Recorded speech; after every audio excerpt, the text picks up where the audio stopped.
Hey guys, Ellie here. Today, as you can see, I'm hanging out by the pond area. We got Pablo, Deucey, Adam or Steve, the whole duck crew, and then we got old Sadie Nellie relaxing, cooling off on a blistering hot Tuesday afternoon. I try to, show y'all in my videos how hot it is, but I don't think you can ever really tell just based on seeing. I think you got to really be here and be able to feel it to truly understand how hot it is.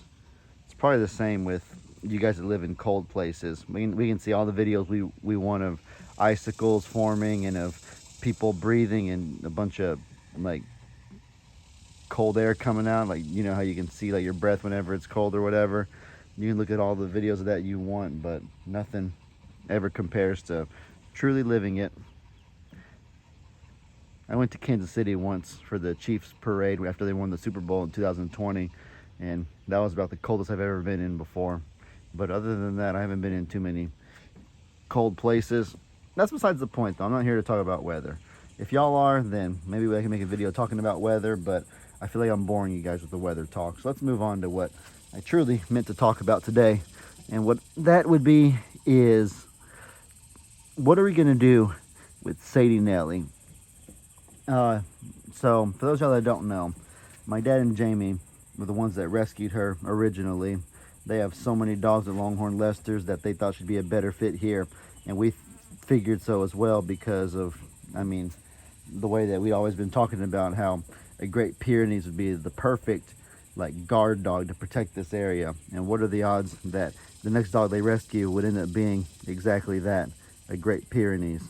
And she's been really good. She's been really well behaved, and she seemed to, I feel really special because she seems to have chosen me as her person. She kind of responds to me very well whenever I call her.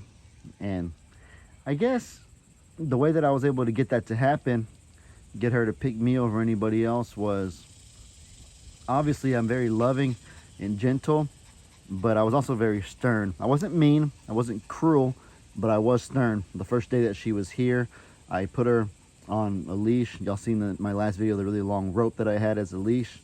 And I think that she kind of understood that, okay, this person, he gives me a lot of wiggle room. He gives me a pretty good amount of freedom to do what I want. But if I do something that is against the rules, then he will put his foot down and he won't budge and he'll make a stern voice. So if she would go a little bit too far off somewhere, like towards Pawpaw's house or towards Brooke's house, I would kind of nudge her back, be like, no, no, no, no, no. And then if she listened, then that was the end of it. But if she tried to like fight and pull back on me, I'd be like, no. And I would like kind of not yank super hard, but I'd be stern with her to let her know that she can't boss me around. And I think doing that kind of made her to where she had to respect me, to where she knows, okay, I respect him, that he's my superior essentially. And then on top of that, so that's one thing. And then the second thing is that I give by far the most love and affection to her over any person. It's not a knock on anybody else, but the reason being is that I love when I have my back scratched. I love physical affection. I love when Megan can scratch my back or just give me a hug and hold me and stuff like that. Call me effeminate. Well, call me effeminate all you want. But no, I love being held, love having my back scratched and stuff. And so I just kind of subconsciously do the same for people that I care about and for animals that I care about. And so I'll just be mindlessly petting her and loving her, kind of hugging her around her head. You know what I mean? Just different things like that. Putting my head on her head sort of thing. I think those little things just kind of, she correlates those to me. And I mean, what animal wouldn't love that? Especially a dog. What dog wouldn't love that kind of affection all the time? So picture that, your superior that gives you love and affection. That's basically what it is with me and her. Oh, even all that's still besides the point. Those are good things to know, and it's cute. I love talking about it. But I guess what I'm truly contemplating right now is whether we should have her be a pasture dog to guard and roam and protect the pastures, or if she should be a yard dog, like to protect the front yard. I guess, oh yeah, little Hero's with me. Hey, buddy. He follows me everywhere. Watch this, guys. I'm going to walk off this way, and he'll start following in no time. Once he notices that he's by himself. Hero! Jerk. The one time I need him to do it, he doesn't do it. Literally all day. And then as soon as I pull out my camera, he doesn't do it. Let me try again. Maybe he didn't see me. I know he can't see very far. There we go. Now that right there, look at those hippity hops. Oh my goodness. Look at the hippity hoppities. And then Sadie, she saw that we were walking, and so she don't want us to wander off too far either, you know what I mean? Here she comes. It warms my heart having these two follow me everywhere, because it makes me feel like I'm doing something right. If they trust me that much, and if they love me so very much that they don't want to be any more, if they literally don't want to be out of eyesight from me. It turns out that her eyesight is about this far right here, and Hero's eyesight's about 5 feet, because he's a little baby goat. He can't see very far. Either way, they can't be out of eyesight from me, and that's special.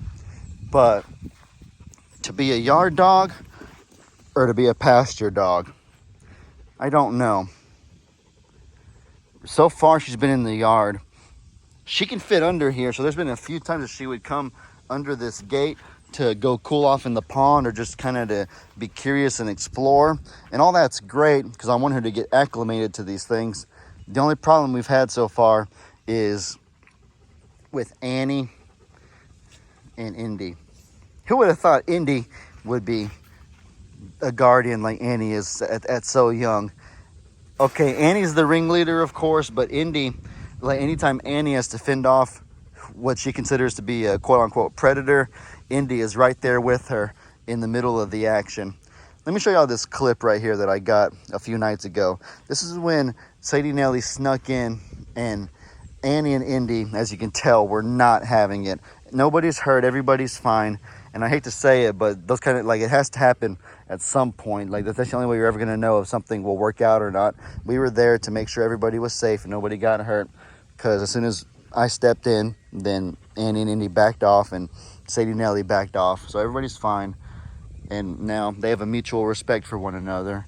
So it's kind of seems harsh calling something like that a good thing. I may not call it a good thing, but I'll call it a necessary thing going forward. And as long as it's like in a controlled, safe environment, of course.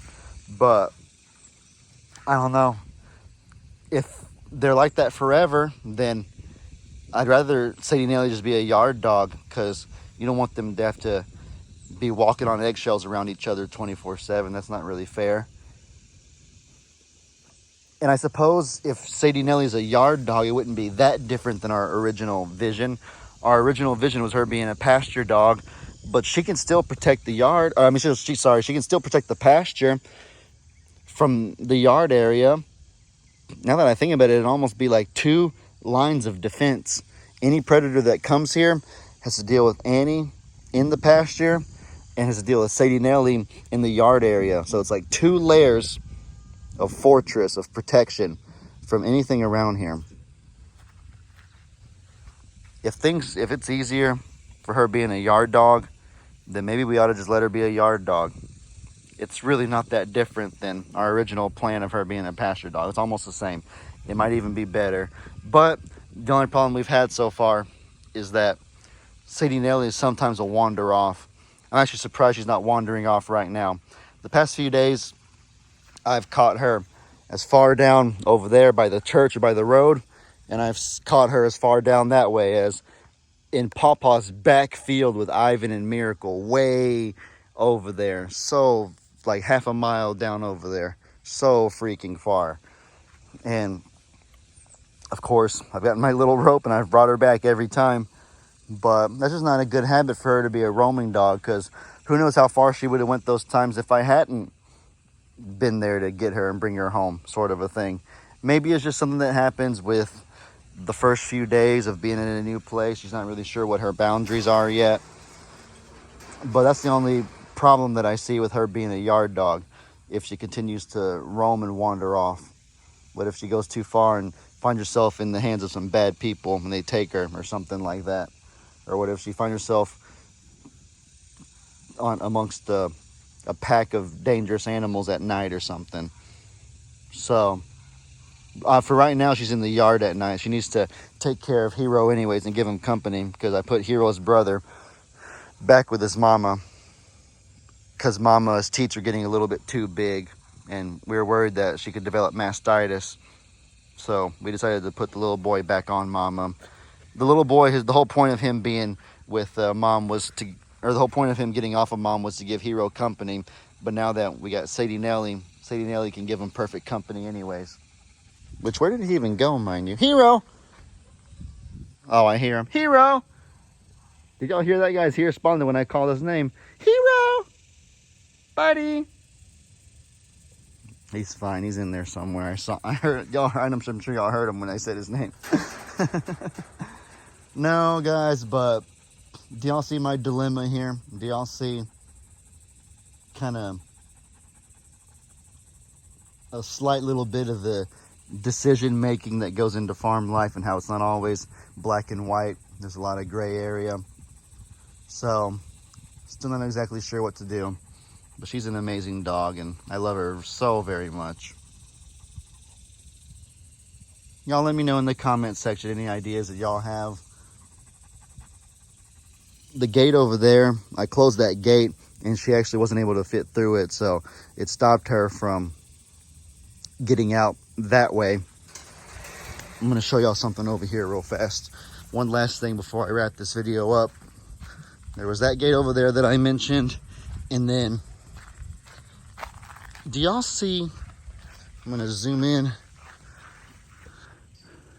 that gate over there, that's the gate for the Biggs pasture. Now just imagine if there was a gate just like that right above my finger, but right here instead, in that area, the exact same distance away, but it just kind of was over that area. I think that would be perfect, because that would almost give Sadie Nellie like two boundaries for her to know. Like, basically to know that from there to there, this whole area is yours to protect with your life. And that's what they're meant to do. That's their instinct, is to protect. She's still trying to learn like what her area to protect is. Right now, the yard is what she thinks she's meant to protect. Anytime anybody other than Hero goes in the yard, she is like right on them. The cat, she runs off. Chia, she had pinned down the other day. Chia's fine, as you can see, don't worry. Yeah, Chia done forgot about it, shook it all off.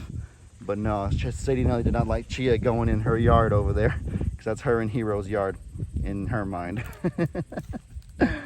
Oh, I don't know, guys, but y'all let me know in the comments what kind of ideas y'all have, any sort of thoughts. Y'all always have such good input, such good advice, great wisdom. I always love to see it.